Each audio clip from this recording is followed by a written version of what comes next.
Naaresto ng mga tauhan ng Taguig City Police Substation 5 sa pamumuno ni Police Major Salvador Camacho Jr. ang isang lalaking gumagala sa Barangay Captain Siano Street, Barangay Ibay, Tipas na may dala di umanong baril.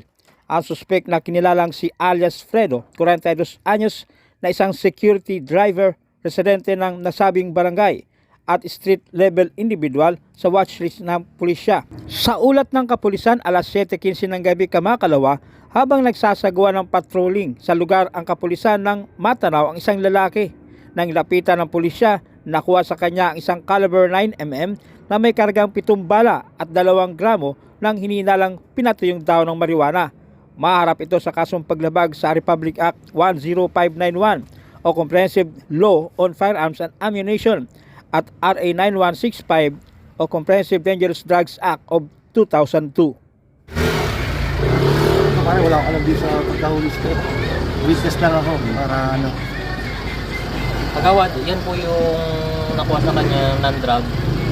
Dito po kayo pipirma, non-drug evidence. Tapos yung drug evidence dito po sa kabila. Bali dalawa po kayo.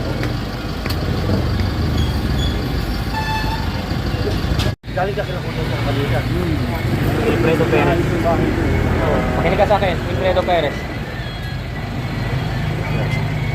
Ikaw, Wilfredo Perez, ay inaaresto namin sa paglabag ng Republic Act 9165 o Dangerous Drug Act o Comprehensive Dangerous Drug Act of 2002 at paglabag sa Republic Act 10591 o Illegal Possession of Firearms and Ammunition.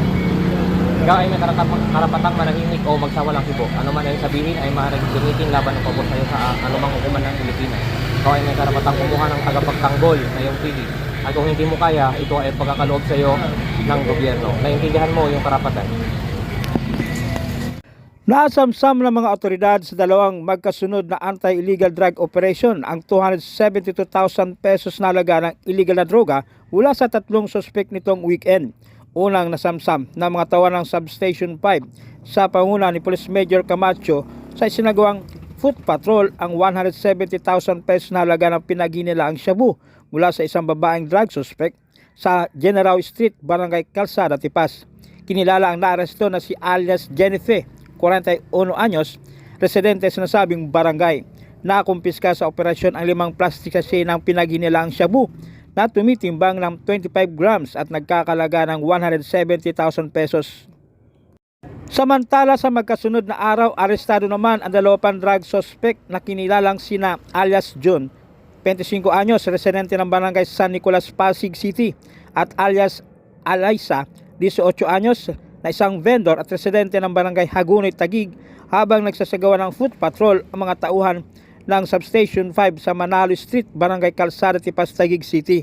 Nakakumpiska sa kanila ang 16 na pirasong heat-sealed transparent plastic sachet ng pinaghinalaang shabu na tumitimbang ng 15 gramo at may estimated value na 102,000 pesos. Salukuyang nasa kustodya ng pulisya at naharap sa kasong paglabag sa Comprehensive Dangerous Drugs Act.